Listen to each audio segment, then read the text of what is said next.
అందరికీ నమస్కారం. ఈరోజు రాబర్ట్ కియోసాకి ఎవరితను rich dad poor dad book రచయిత.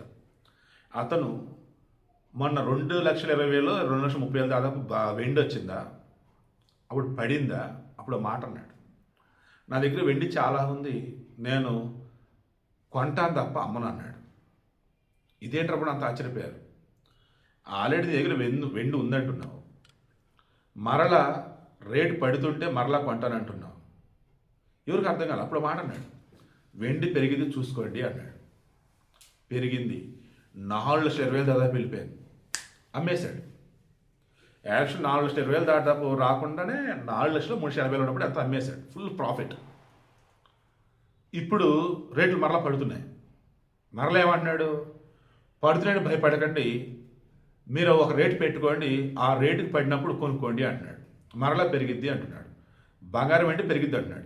నిన్న నేను చెప్పింది కూడా ఇదే, బంగారం 100% పెరిగిద్ది, 100% అంతే, బట్ ఖచ్చితంగా పెరిగిద్ది అయ్యాలి. వెండి ఏదన్నా కొంచెం టైం తీసుకున్నా కానీ అది కూడా పెరిగింది.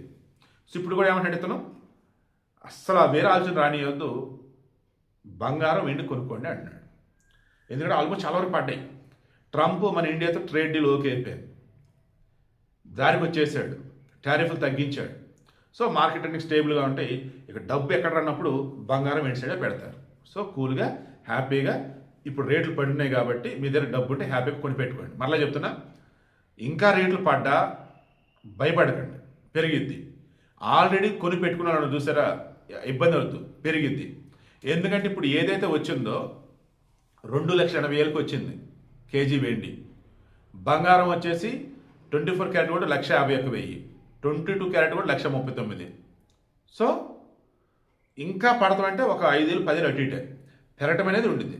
మళ్ళీ చెప్తున్నా, లాభాలన్నప్పుడు 2-3 రోజులు అసలు ఆలోచించండి చండాలంగా.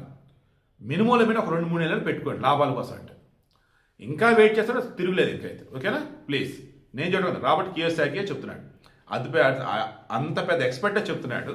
ఇదే విషయం నేను 2-3 రోజులు చెప్తూనే ఉన్నా. నేను అన్నా కదా 2 lakhs పెట్టిన ఈటీఎఫ్లు అని. ఇప్పుడు నేను 25,000 ప్రాఫిట్లో ఉన్నా. 2 lakhs పెట్టాను, 25,000 ప్రాఫిట్లోనే ఉన్నా. బట్ నా టార్గెట్ 1 lakh.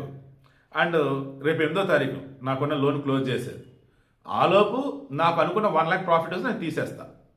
లేదు ఆ రోజు చూసినప్పుడు ప్రాఫిట్ ఉంది, 1 lakh లేదులే అనుకుంటే పర్లేదులే, ప్రాఫిట్ ఉంది కదా, మనం లోన్ క్లోజ్ చేయాలి కదా అని చెప్పేసి క్లోజ్ చేస్తాం. ఇది విషయం. ఏదైనా ఒకటే అండి, డబ్బుకు సంబంధించింది, వ్యాపారానికి సంబంధించింది అన్నప్పుడు, డబ్బు పెడుతున్నప్పుడు, వ్యాపారం చేసి నువ్వు అన్నప్పుడు నీ ఆలోచన అన్నది ఇంపార్టెంట్, నీ కన్సెన్స్ ఇంపార్టెంట్. స్వధర్మంతోనే ముందుకెళ్ళండి.